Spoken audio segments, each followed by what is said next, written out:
என்ன மம்மி போய் இதுங்களை அங்க கூட்டிட்டு வந்து வைக்கலான்னு சொல்ற? இங்க பாரு, இங்க நீ நான் என் புருஷன் நம்ம 3 பேருக்கு மட்டும் தான் இடம் உண்டு. வேற யாரையும் இங்க சேர்க்கறதா இல்ல.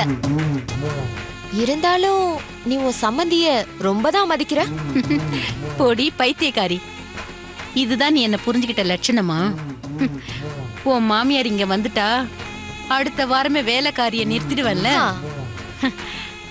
நான் உன் மாமியார கூப்பிடுறது சம்பந்தியா சகல மரியாதை கொடுக்கறதுக்காக இல்ல, விசுவாசமான வேலைக்காரியா இருக்கிறதுக்காக. இத பாரு, இந்த எல்லா விஷயத்தையும் நான் பாத்துக்கிறேன். நீ உன் புருஷனை கரெக்ட் பண்றதை மட்டும் கரெக்டா பண்ணு, சரியா?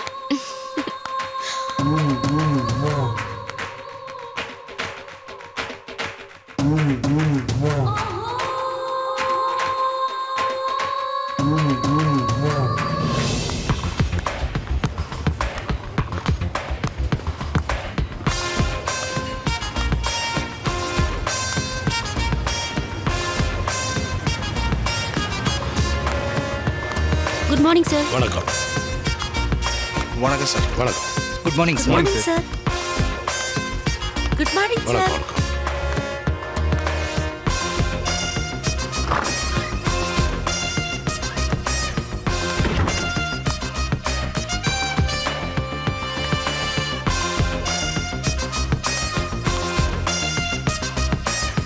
ஆண்டவா,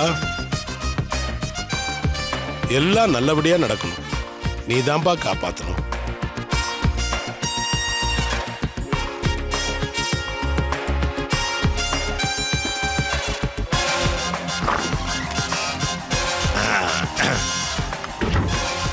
வணக்கம் சார். வாப்பா.